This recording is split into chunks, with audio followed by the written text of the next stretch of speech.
In this context, we want to invite from the South, Eduardo Meneses, international analyst, to offer us an insight of everything that is happening in the Middle East. Hello, Eduardo. Thank you very much for joining us today. Well, hello. Thank you very much for having me in this very difficult moment. It's very important that you can develop all this dialogue. Eduardo, what does the how can we assess and understand what has happened, the impact that is going to have on the Iranian people, the killing, the martyrdom of their supreme leader, Ali Khamenei? Well, I think that there are two main things. The first one is obviously a misreading of the US strategy and the Zionist strategy in Middle East, something that we have already seen during the genocide in Palestine, which is thinking that by killing someone, they are killing a much bigger movement, and in this case, an anti-imperialist and sovereignty defense movement in Iran. I think that we saw that several times when the Israeli army was killing some of the leaders of the Palestinian resistance in Gaza, and nonetheless, the movement continued resisting.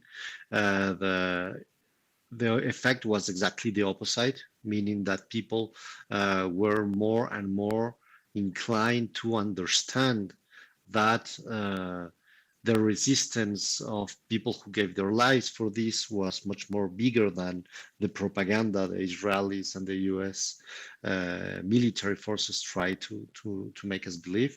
So I think that's the first thing that we need to consider, that the Iranian government is not going to fall apart because of this.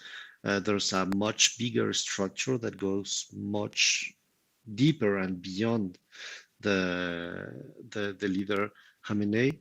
Um, the second one, and very important thing that we need to understand, is that the US and the Zionist movement and the Zionist genocidal state of Israel, they are showing a new strategy. When we see what they did in Venezuela when they kidnapped the President Maduro, when we see how they have been targeting leaders like Khamenei in this moment, we see that they are trying to have kind of a maximum effect with the minimum use of power, because they know that launching a huge open war is going to be very difficult for them to sustain. But that, mixed with the bad reading of the effects of the killing of the leader Khamenei in this case, or as we mentioned before, the leaders of the Palestinian resistance in the case of the genocide in Palestine, will be, I think, a very bad miscalculation for the imperialist power, because it's not what's going to happen, and it's going to be exactly the opposite in terms of response from Iran, which has already stated that one of the biggest military actions against the imperialist US forces in Middle East and the Palestinian occupied territories is going to be the bigger in the history of Iran. Also, contrary, as another miscalculation, as you were saying, was that the U.S. and Israel, with these attacks, were waiting for the people to come in thousands out to the streets, pour into the streets, to defend these attacks. And we have seen the otherwise. We can see at this very moment there are images throughout Iran of people gathering together in mosque, praying together, crying together. What it is to be expected in the coming hours regarding the response, and not just a military response, but also emotional and psychological response to this news of the killing of the supreme leader? Well, I think that this is also part of this big miscalculation, where the United States try to convince themselves of a much more deeper tension in Iran than the one that they are creating. All of us, we know that any country in the world which can be submitted to and forced to to see an economic embargo, economic sanctions, the limitation of their energetic development, the trade dynamics will suffer economically and will have some internal tensions. And that's obvious in any country of the world. But the United States have been trying to create a narrative upon why what they have created, as it was a much more deeper tension that was happening in Iran. And what we saw in the last months was obvious in terms that even with the biggest investment of Israeli secret forces, the US intelligence efforts, they were not able to create that massive movement they were promising that was going to be created in Iran. And that's mainly because they are trying to build a false narrative upon what's going on in Iran. As I was mentioning, any country in the world will have some internal tensions if they were subjected to the kind of economic pressure, embargo, and all the different arbitrary measures that have been developed by the United States and its allies against Iran. But we cannot uh, disguise these tensions that have been fabricated economically with something much more deeply politically, which would mean that the Iranian people would be ready to abandon the sovereignty. It's exactly the opposite that's happening right now when we see these bombs landing in Iranian territory, when we see the massacre, all the little children who were massacred this morning uh, by the bombs, the Israeli and the US bombs that were dropped into school, there's nothing to expect other than really the indignation of people, the people who will understand that this is a moment of defense of the sovereignty and the dignity of the people in Iran that goes much more beyond any economical tension that can be manufactured by the external embargo and other sanctions to Iran. Also, by explicitly targeting the supreme leader, the coalition have moved from deterrence to a decapitation strategy. For how longer can the coalition sustain that this is a preventive attack regarding their nuclear aspirations and not a regime change aspiration? Well, I think that no one never really believed in this narrative of preemptive attacks. We are seeing, I mean, we have the examples of, for example, what happened in Venezuela with the so-called preventive attack that was going to uh, allegedly bring democracy and was not at all. Something like that. What happened in Venezuela was exactly the opposite, trying to kidnap not only the President Maduro, but the sovereignty of a whole people, trying to control the oil resources. And what we're seeing in Iran is pretty similar. It's not at all a preventive attack, because a preventive attack would mean that there was a threat to start with. And there has never been a threat uh, really assessed properly and clearly with any proof that, for example, Iran was trying to obtain a nuclear weapon. This is a total false narrative that has been created by the United States. Uh, it's old by many years. They are trying to make this seed of doubt about the intentions of Iran, when Iran has been really clear about what was their nuclear program. They have been opening their infrastructure to the inspection of many international inspectors that were affiliated to the International Atomic Energy Organization. And no one that could have really an interest on understanding what was happening in the Middle East could really believe that there was anything preventive of that. Anything, all that has been happening for years now is the building of a narrative where the United States and Israel could try to really take down a government because what they're interested in is first the control of natural resources in the region, and secondly trying to create some instability on the neighbors, the really close neighbors, when we're speaking about Russia and China, which are really two of the main targets of the war that the United States have been indirectly leading to them for many years now, starting with Ukraine, then with all the interference in the Middle East, and even we could speak about what happened in Venezuela some weeks ago, because they clearly stated that what they really wanted is to avoid the Venezuelan petroleum and the Venezuelan oil to go to Russia and to China. So that's exactly what's happening, and we know that this has been the real intention for years now. And also to go even deeper into the relevance of this news, we've seen the determination of Iranians in defending their sovereignty. We've seen it today, and we've seen it during the 12-day war of June 2025. Is the martyrdom of Ayatollah Ali Khamenei going to diminish their intentions of defending their nations and beliefs?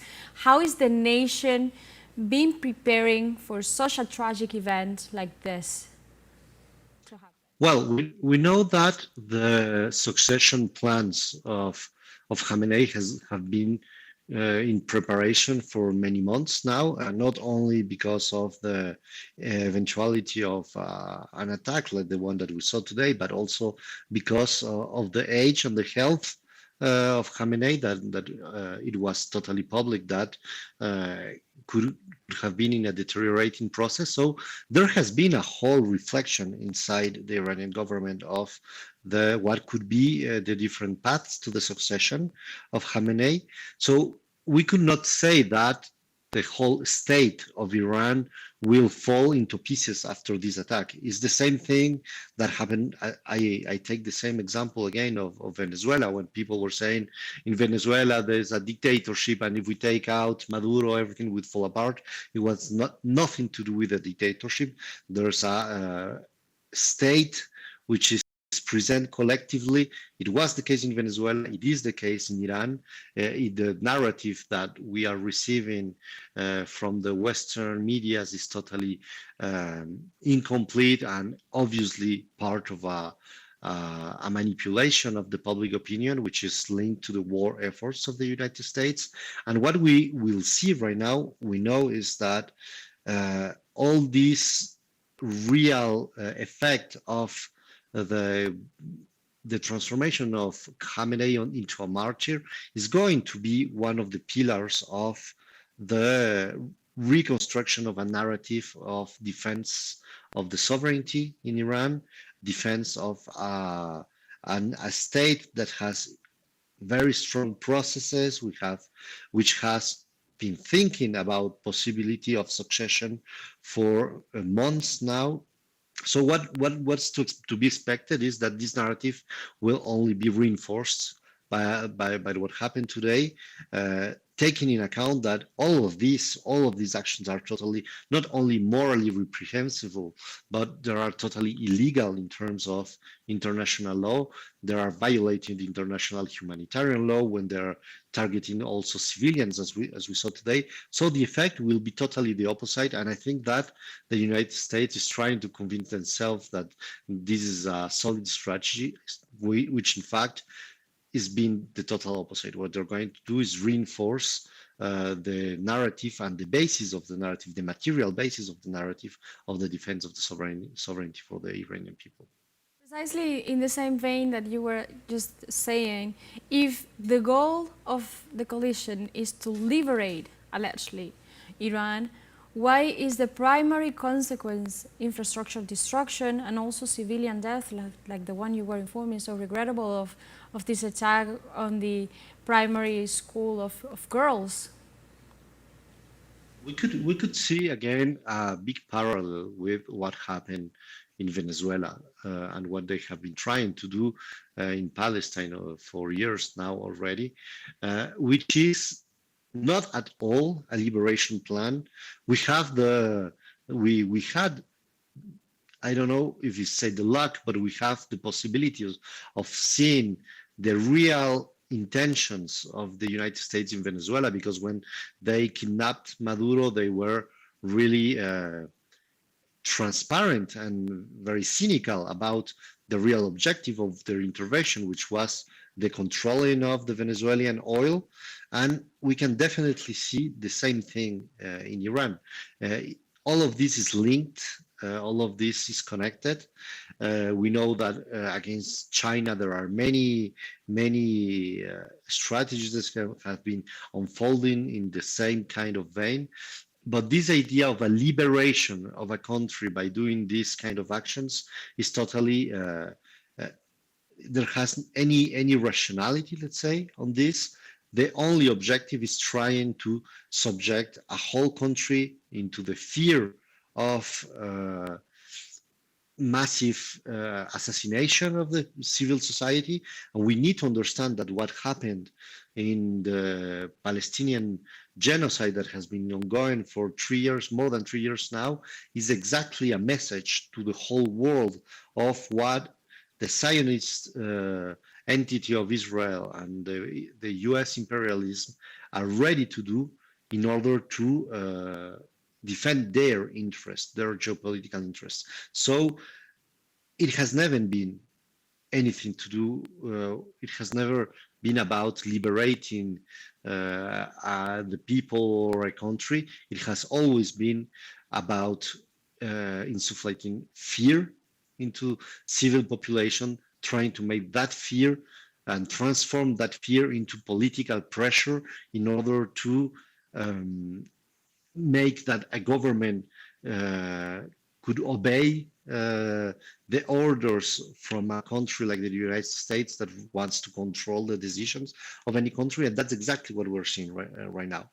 We cannot think that the bombing of the child, of all the children that died today, was an accident. It was not an accident. This was a deliberated assassination, which was a message at the same time for the government and for the population of Iran, of what is that the United States and Israel are willing to do in order to create fear and to try to transform this fear into political pressure. And that's exactly what we're seeing right now. It has nothing to do with liberation. It has to do to control, a strategy of control of a whole country by the massive assassination and the fear that this can provoke.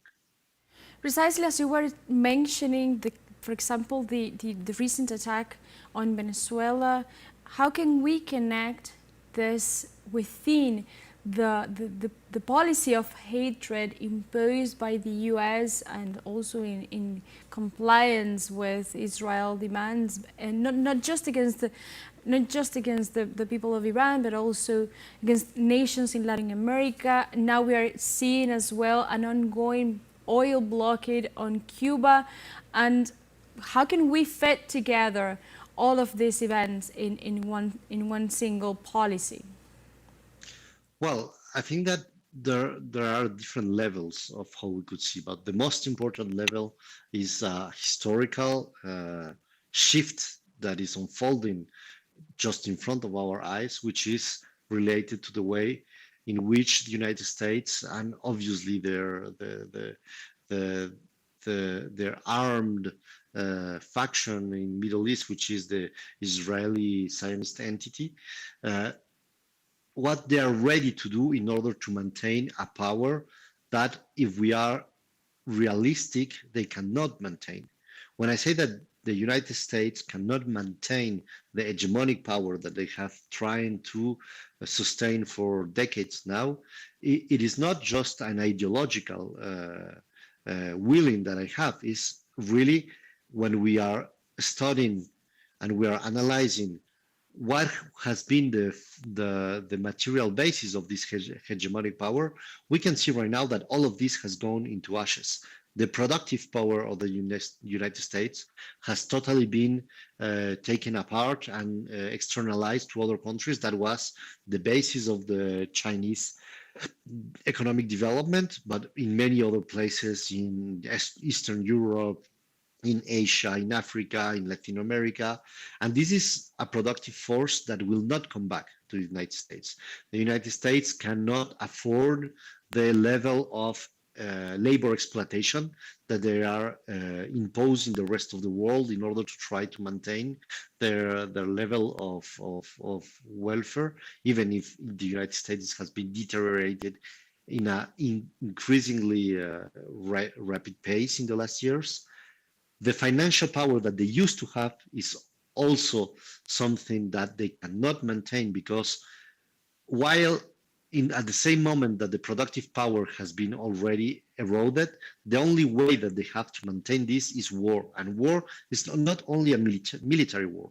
War is an economic war, and all the sanctions that the United States have been imposing to Venezuela, to Cuba, to Iran, to Russia, to many other countries that are not doing what they want them to do, in fact, is something that at the same time they cannot avoid, because they have only the military force or the economic war to impose their willing. But at the same time, this strategy is creating a whole space in the world where people that are not allowed to continue trading with US dollars or trading in free trade agreements, they start to trade between themselves. So we see Russia, China, Iran, Venezuela creating their own trade agreements, which are totally outside of the dollar control, of the US dollar control. And this is something that the United States cannot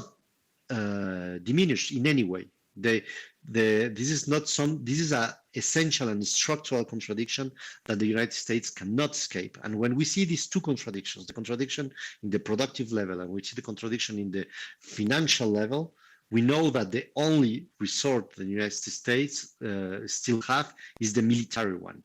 And in fact, even if the United States could be the country with more military, the biggest, let's say, military force in certain time of accounts, we know that they cannot enter at war with everybody at the same time. So what we are really seeing right now is this, all these historic contradictions, which are developing in front of our eyes. And in fact, the United States can do anything to maintain this in a stable and state and a sustainable power state from which will be beneficial for them. So what we are really seeing in front of our eyes is history being unfolded, and there's no way that the United States could maintain this. And this is, in fact, the reason why this is so dangerous, because we cannot forget that the United States is a nuclear power, that Israel has a nuclear arsenal, and both Trump or Netanyahu are people who have proven not having any moral limits or any limits when it comes to international law or the interests of even their own citizens. So we are more close than ever in this historic development of events of the risk of a nuclear war, which is extremely dangerous for all of us. Also, from history's perspective, as you were saying, the history precisely of Western interventions suggests that regime change leads to chaos. Then why the US insists on repeat the same mistake? Well, first we need to understand that in the Iranian case is different than if we were thinking about Libya, for example, where in fact there were much more possibility of chaos development than in Iran. In Iran, what has happened today is not necessarily a mechanically and either chaotic dynamic. For the moment, it's not what we are seeing. We do not know exactly what are the other levers of destabilization that the United States and Israel are going to use against Iran. So it is a little bit soon to think that this could be necessarily the horizon that will happen and the consequences that will unfold in Iran. But then, if even just taking the idea of creating chaos, we know that creating chaos is exactly what the United States are trying to do. When we see, for example, what they're doing in Latin America. In Latin America, this has been the whole history of Latin America, that when the peoples in Latin America are starting uh, different processes of political unity, economic development, new social advancements. What the United States have always been doing is this instability and chaos seeding in our territories, because chaos is where the brute force can blossom. Is the perfect context where the United States can act by brute force. Brute force in our different continents means weapons, means paramilitary groups, means terrorist groups being founded by the United States, and we have extraordinary amount of evidence of how the United States have been founding paramilitary terrorist groups all over the world in order to take advantage of the moments where they create chaos. If we see the example of Libya, if we see the example of Syria, we know that once the United States reached this goal of creating chaos, of totally destructurate a whole state, what is coming to fill this void is exactly all the paramilitary and terrorist groups that the same United States has been financing for years. So that's exactly what they want. It's exactly what they're searching for, is creating chaos, but not chaos in order to let the chaos unfold and see what happens. Is because they are already preparing, and this is preparations that take years of creations of these paramilitary and terrorist militias that have been financed by the United States, and it's much more easy to negotiate the control of natural resources with these groups, which are only interested in weapons and in money. It's much more difficult to negotiate resources and to negotiate sovereignty of the territory when you have whole countries or territories which are unified with the different expressions of the people, with leadership that needs to take in account the interest of the social and economic development, the dignity advancement of their people. And that's the main thing that the United States are trying to break. In Iran, I do believe it's too soon to speak about the possibility of chaos right now. We still do not know what are going to be the whole consequence of the attack today, and also what I think that if it is just what happened today, it would be difficult to speak about chaotic consequence. But we still do not know what Israel and the United States are ready to do and are preparing to create that same scenario that you are mentioning. Also, does targeted killing of a head of state and also the highest authorities, such as Ayatollah Ali Khamenei, set a dangerous precedent, not just in the region, but in the whole world? We've seen with how much impunity the US launched its attacks on Venezuela that led to the kidnapping of a constitutional president. And now we are seeing this. How can we assess this situation?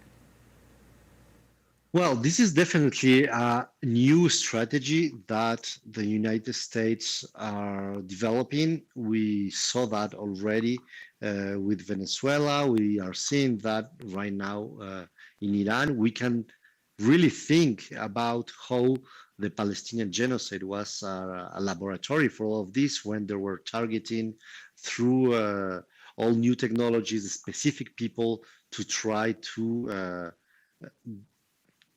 really cut the head of the Palestinian resistance.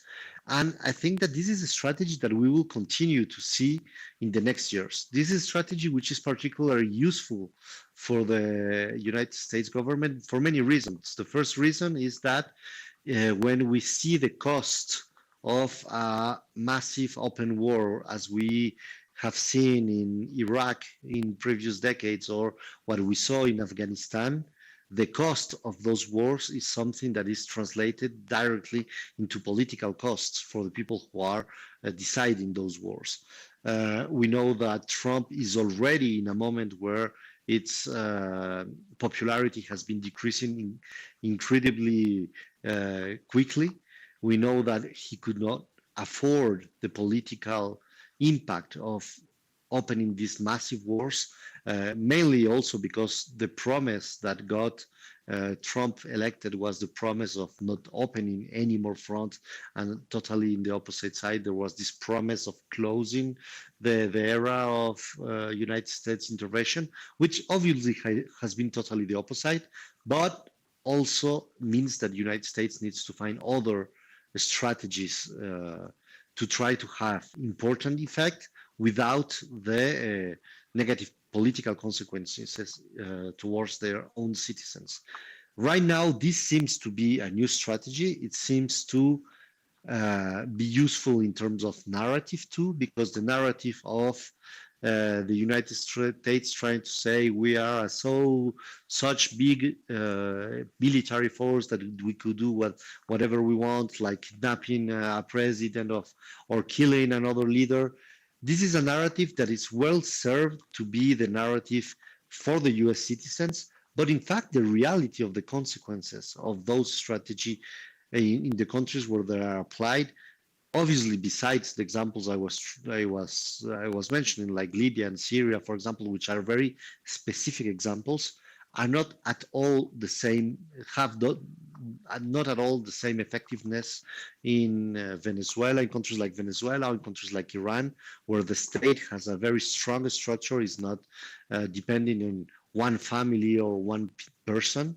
So even if this seems to be the most effective strategy for the United States for many reasons, in terms of real effective military impact into bigger countries like Iran or Venezuela, it will be very quickly dismantled as an effective strategy. It will not last very long if it is the only strategy that the United States has. Obviously, I say this because we still do not know what are the other strategies that they are trying to develop, but I am pretty sure that right now, as we saw in Venezuela, that is not going to be and is not going to have the same effectiveness that Trump is pretend this is having. Eduardo, the US is entering an electoral year with midterm elections ahead of us, as the nation is also facing internal turmoil. Let's recall the anti-immigrant policies and the demonstrations, the massive demonstrations that have been taking place nationwide. Also the scandal of the Epstein files and the constant attempts of Trump to divert the attention of his presence in these documents. How is all of this internal turmoil motivating the current military incursions of the US? Well, for understanding all of this whole dynamic, first we need to really understand that what is being developed internally in political terms in the United States is kind of an speculative policy. What do I mean by that? Is that we have already seen how speculation can create fictional money which really do not exist, but try to make a lot of the corporations in the United States like rich corporations. And the same thing is being translated, the same kind of philosophy is being translated into political action. What do I mean by that? Is that when we make an analysis of how the speech of the State of the Union by Trump was being developed some days ago, we can definitely see a huge gap between what is the narrative of the President Trump and what is the reality of the US citizens. When we see President Trump mentioning the huge alleged economic progress that they are doing, which is totally false, and we can see that in the numbers that they are giving. And we compare this narrative to what the US citizens are really living when their people are not being able to find jobs. They are not able to have security for healthcare, for education for the children. All the horizons of progress are being destroyed by the neoliberal internal policies that Trump is applying to the US citizens. We know that all this bubble, political bubble, these false narratives are each day being more and more distance from the reality. And this distance has a limit. It cannot continue in a constant and constant increasing distance between reality. And this is in the same way as the speculative bubbles explode in the economic sector, in the political sector, these speculative narratives, which are totally false, which are totally distant from reality, are going to explode. And in this moment, any political horizon that would be set only by those narratives is set to a failure. That's why, and I was mentioning that before, that is why the military strategy of the United States is each day more and more dangerous, because the only pillar that the United States has left to try to impose its willing to the rest of the world is the military pillar and the military strategy. At the same time, is the only one, but the one that cannot win by itself. We have never seen any empire in the history of the world being maintained only by the brute force of weapons, and the United States is not going to be an exception to this. So regarding international response to this attack, unprovoked attack on Iran today, the United Nations Security Council held an emergency meeting to address the escalating conflict following the United States and Israel's attacks. Some nations during this session even questioned Iran's legal right to defend its sovereignty under international law. Seems like they were putting the scope on the victim rather than the perpetrator. How can this show the state of this multilateral body in the current scenario, marked by the total inability of the international community to hold the US and Israel accountable for their constant violations to international law? Well, I do believe that the genocide against the Palestinian people and all the massive violation of international laws in Gaza has in fact been the grave for the United Nations and international law as we know it. I do not think that the United States of international law can survive what happened in the Palestinian genocide without a deep and structural change of the way they're working. So obviously, all the expressions of, for example, Russia or China condemning the United States and Israel are needed, and we need to continue to think what international law could be, what is needed for building a lasting peace between nations. This is an horizon that we cannot abandon at all, but we need to be realistic on what is left from the international law and the United States capacity to make this international law respected. And it's obvious that, as I was saying, the Palestinian occupied territories have been the grave of international law, have been the grave of the United Nations, sorry, as we would think of it, and we cannot expect anything from those institutions anymore. Something that I have been repeating all the time is that we cannot abandon this idea of international law, this idea of international organizations that could be able to protect international law, protect the people from the imperialistic aspirations of some of the biggest countries in the world. But we definitely need to rethink and to totally transform the international institutions if we want that to happen. The only way that international institutions can be transformed and restructured is if the balance of power, of real power, meaning economic power, financial power, productive power, and also, and in this moment, mainly military power, will be able to shift in a way that they can impose new institutions and impose a new sense of international law. We know that China and Russia have been speaking and calling for this kind of restructuration and refundation of international law, international institutions. So there's already an advancement of a proposal from that side of the world, while in the other side, what we are seeing is just some totally uh, unbelievable proposals like the Committee for the Peace that Trump was creating with some corporations, with people who have any legitimacy, like Netanyahu, who have been doing a genocide.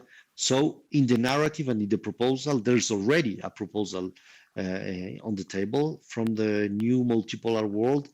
Sadly, I do believe that the only way that this restructuration and refundation of international law and international institutions will only be obtained by, let's say, a winner in this war, a multipolar world being able to defeat the imperial aspirations of the United States, which are spreading all over the world.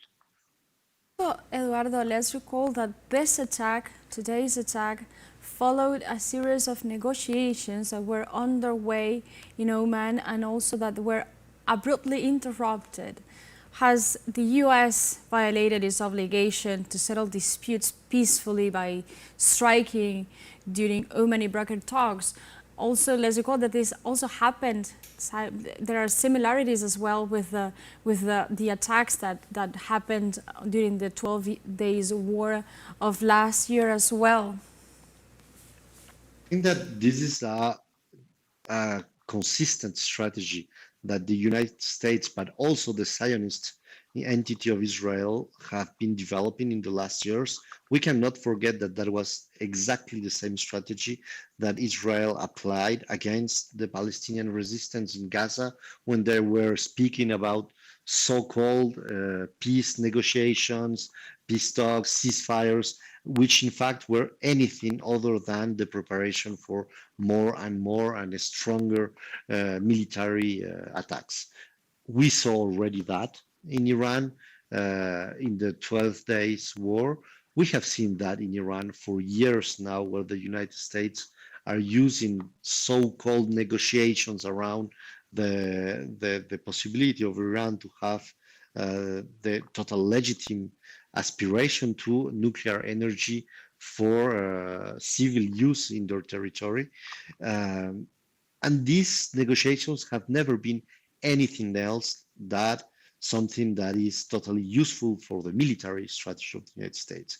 It has been a diversion. It has been really a stage where the United States has been trying to develop this narrative of a supposed threat posed by Iranian and these alleged aspirations of a nuclear weapon, who have never been uh, uh, in the head of the state of Iran. Iran has always denied all these accusations of their interest for nuclear war, nuclear war arsenal, let's say.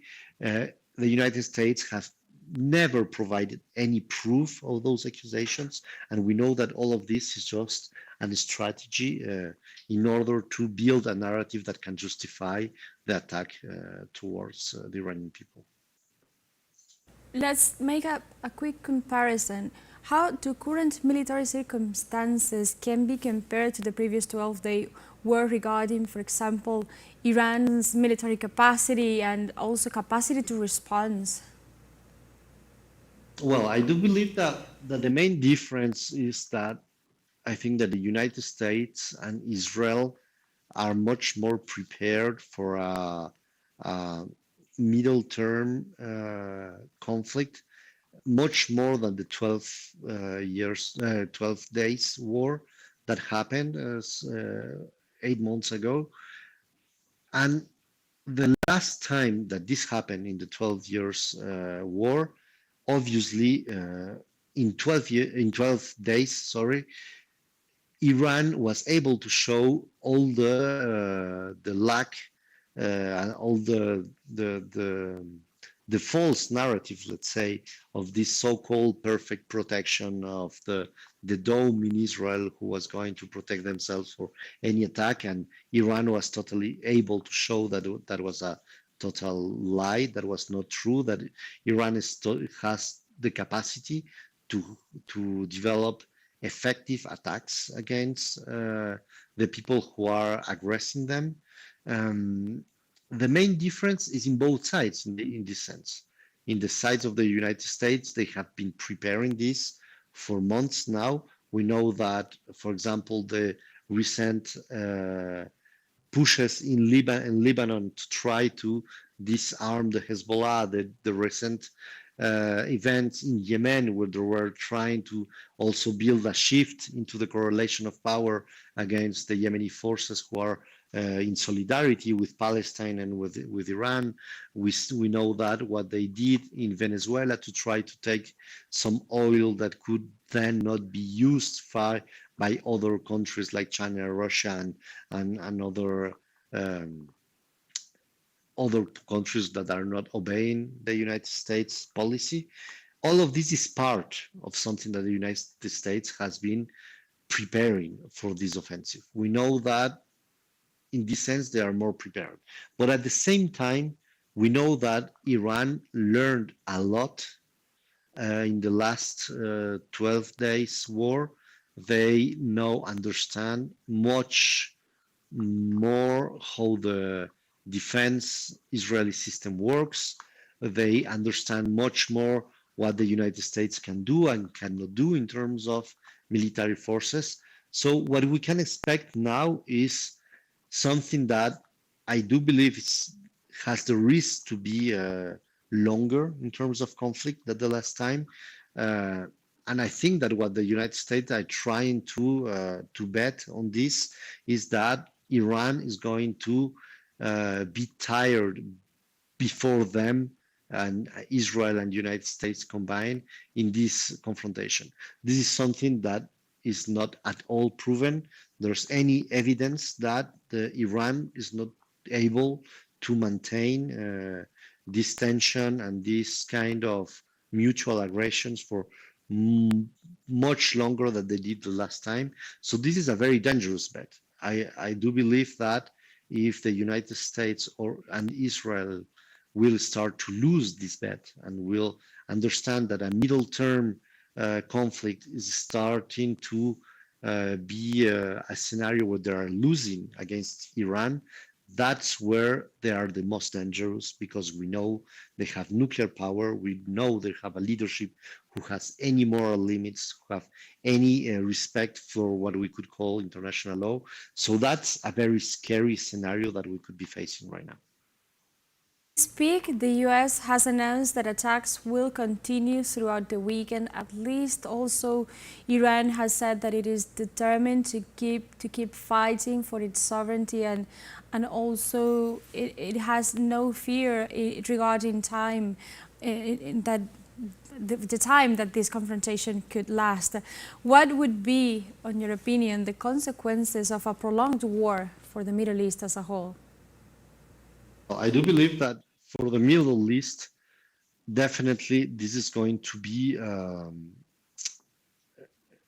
this is going to unfold a lot of indirect tensions. We know that already right now there are a lot of bombing happening against US military bases in Middle East, which obviously call for a reaction for the countries that are being targeted by those attacks from Iran. We know that the United States have dozens and dozens of military bases all over the Middle East, which in fact are creating a tension between countries. Because when Iran is attacking let's say, a military base in Bahrain or in the United Emirates, we know that those countries will directly be pushed towards a reaction against Iran. So we know that any attack against Iran will directly be exported to a tension between all the countries in the Middle East. We know that all over the Middle East there are internal tensions around forces who have been already the axis of resistance, with forces in Yemen, with forces in Lebanon, with forces in the Palestinian territories that have never stopped their resistance. So there is a first tension that's already there. There's new tensions being created by all the countries who are being dragged to this conflict because they have been hosting military bases for decades now. For the Middle East, all these conflicts will be plenty of destabilization, political, economic destabilization, but we need to be clear that it's not going to stop at the Middle East frontiers. All the economic consequences for the rest of the world in terms of, for example, the price of energy resources like oil and gas that are definitely going to be affected by these military confrontations. All the effects on the trade uh, exchanges all over the world that are affected by, for example, what happens in the Red Sea or with the Yemeni forces disrupting the trade in front of their coasts as a way to retaliate against the attacks of the United States in the region. This is going to affect not only the Middle East, but all the world in terms of economical and social effects. That's why this perspective of a midterm confrontation is also very difficult to maintain by the United States and Israel. Also, regarding economic consequences, how long can global markets sustain a total blockade of the Strait of Hormuz, as it was informed earlier today by Iran and also Yemeni authorities in regarding this primary oil corridor? Well, I think that right now there's not a real possibility of understand that any corridor of safe, for example, safe paths for people, for trading, for natural resources can be considered as safe. Right now, there's not such a thing as safe corridors because we have seen how the United States act. Again, we can take the example of Gaza, where they promised, with the Israeli and the United States promised many times safe passages, safe corridors, that they were going to let some resources or people make their way through those corridors, and that never happened. We know that right now the only language that the United States and Israel can speak is the language of weapons, and these weapons have any limit, nor moral limit, nor limit in regard to international law, and nor limit in regard of territories that could be considered out of the range. That's not something that we can consider right now. Also, regarding the alliance in the region, how will neighboring states and regional allies could respond to these consequences, to these implications, in order to revert the extension of this conflict? Unfortunately, we have already seen how the different alliances work in the Middle East. We do have a resistance axis, which has been mainly led by Iran in the last years. We had some forces in Yemen, have some forces in Lebanon in the resistance, in the Palestinian resistance, which are in different places in the Middle East. But I do think that the allies of the United States and Israel will be the same that we have seen right now. And when I say allies, it's not allies in the same terms that we could say people who are going to attack Iran, but definitely people who are going to support militarily the United States, militarily the attacks from the Zionist entity of Israel. We know that those alliances are material alliances because there are military bases in the territories. There are military agreements between the United States and those territories. And right now, the only way to build a shift on those alliances is going to be a mobilization of the people in those countries. We know that many of the countries who are de facto allies of the imperialistic efforts of the United States and Israel, in fact, have internal uh, tensions between them and their own citizens.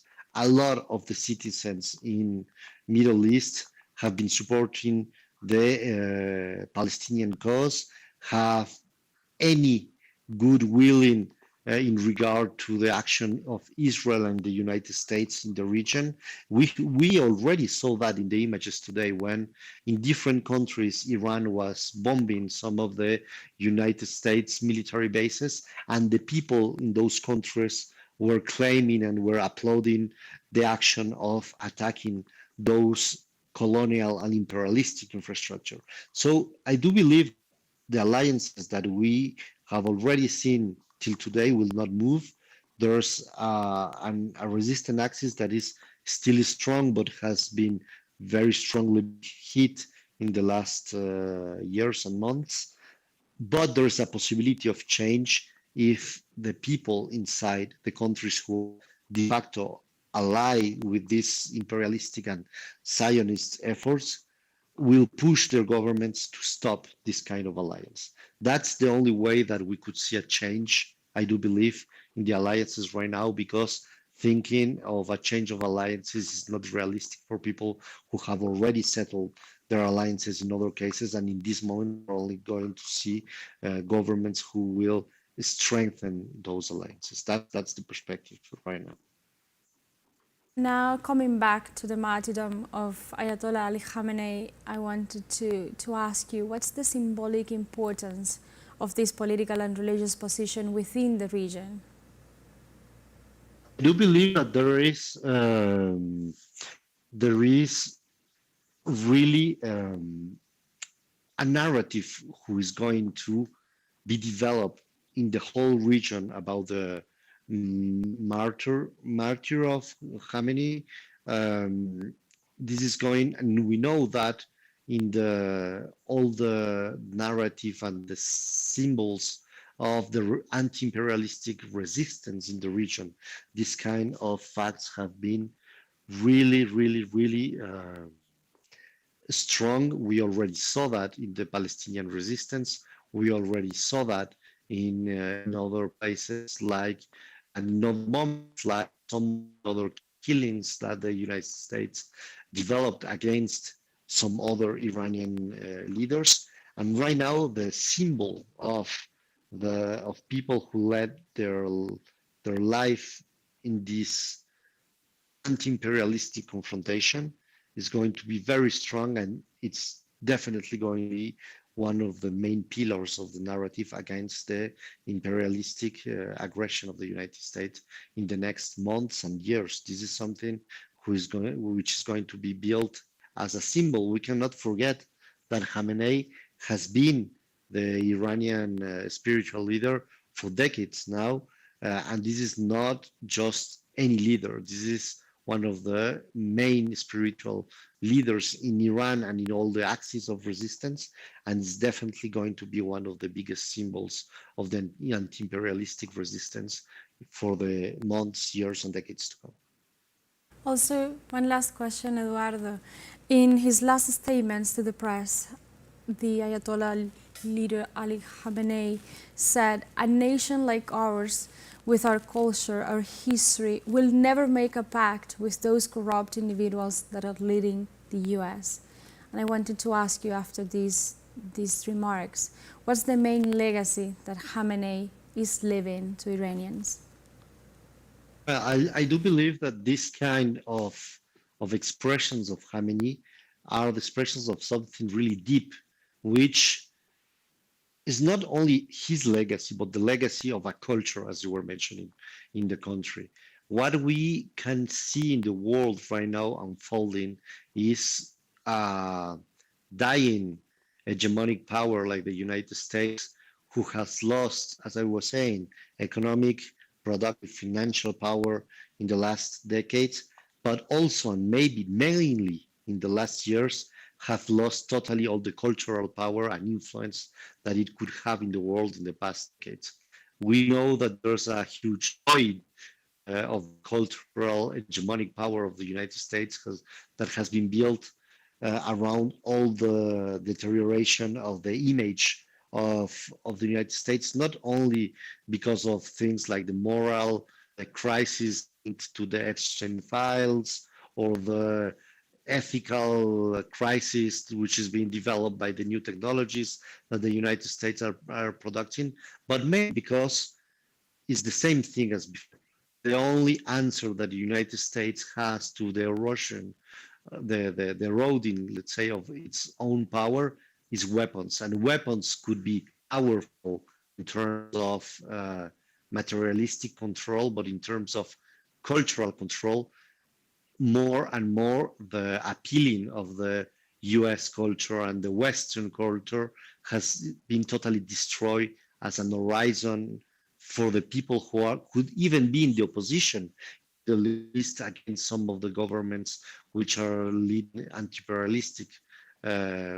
anti-imperialistic resistance. So what we're going to see right now is a legacy and maybe the building of a symbol which could really fill the void, the cultural void of the hegemonic power who's in totally an erosion day by day that is losing its power, as I was saying, mainly culturally. And in front of that void, that cultural void, the Western world, who has left to offer to the rest of the world, is a strong symbolism of uh, long-lasting cultures, of long-lasting history of people who have much more history than the Western world in terms of what they are proposing, and they are building a narrative and a symbol of sovereignty, a symbol of dignity, a symbol of self-protection, which is totally opposite to the void that the Western leaders are offering the world right now, which is only an horizon of poverty, of competition between people, or destruction of the nature of language of the only of the strongest who can humiliate the weakest, and this cannot be something that can be offered to the rest of the world. That's why this legacy and this symbol that is being building right now around the death of Khamenei is going to be so strong in terms of repealing the void of the Western world.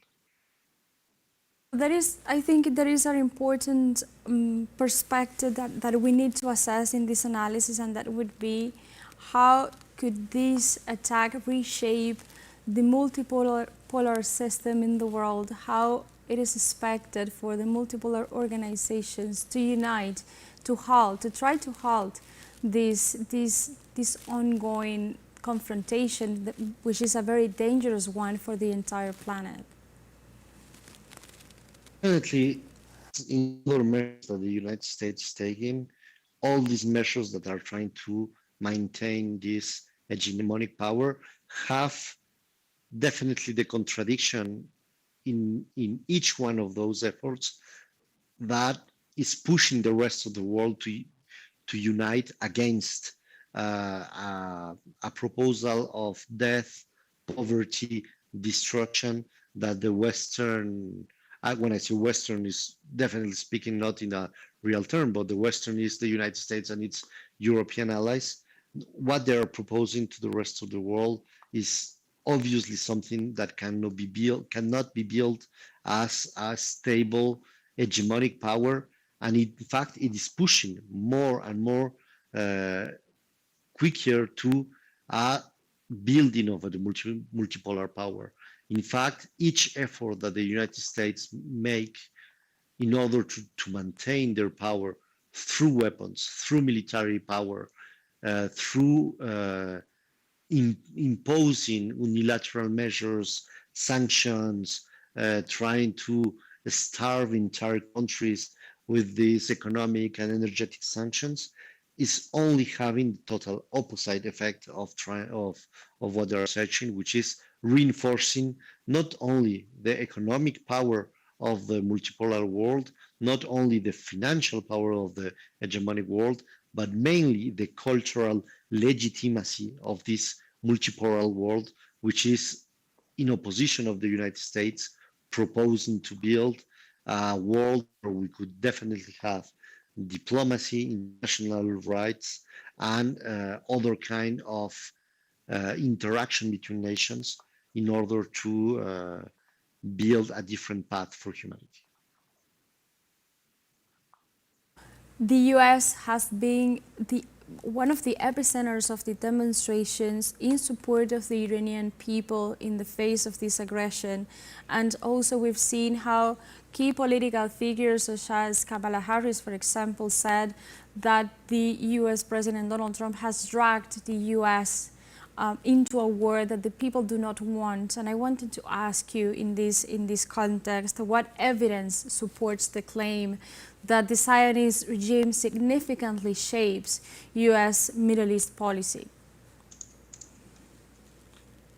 Well, I do believe that right now the US policy, as I was mentioning, has no legitimacy at all.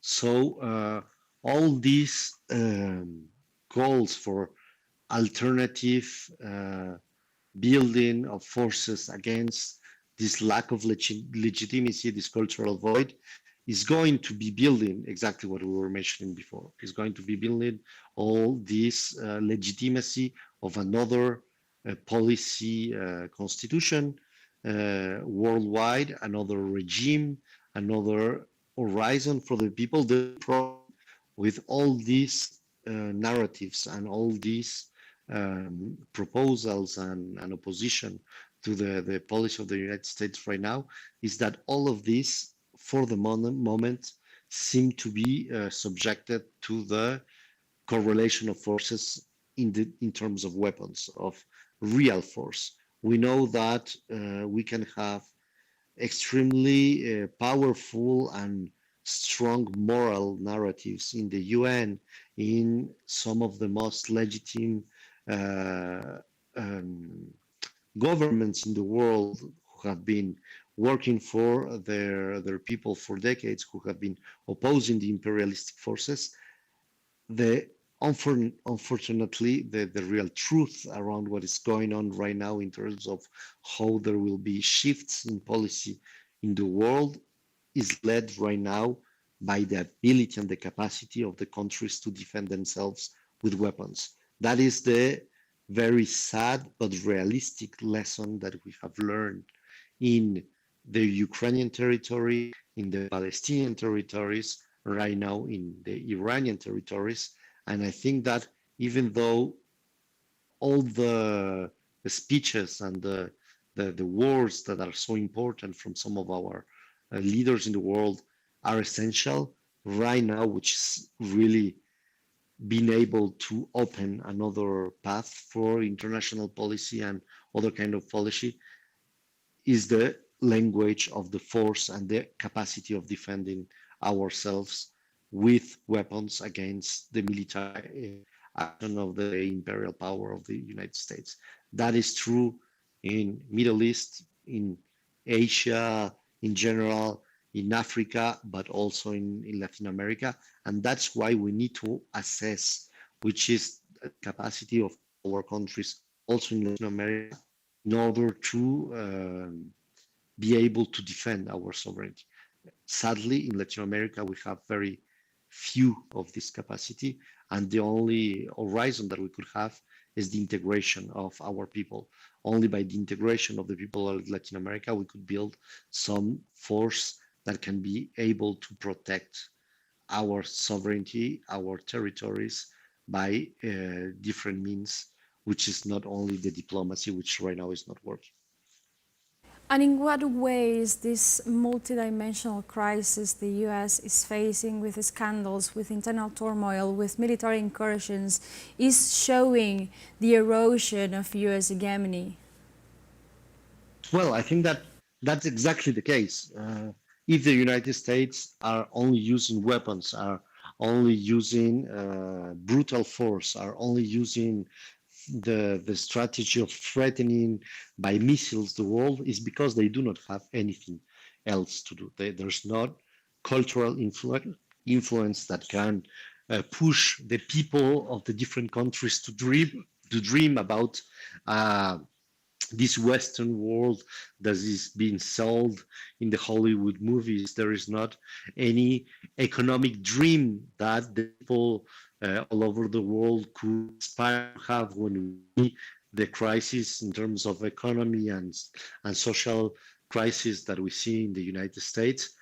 Definitely, the military use of the United States as the only power left for them to protect the Germany is the best testimony and the best indication of how the United States has lost all the other levers that they had in the past to try to maintain their hegemony. But we need to be clear on one thing here: the fact that they are losing hegemony in all these other levels and only maintaining the military level as the only one left.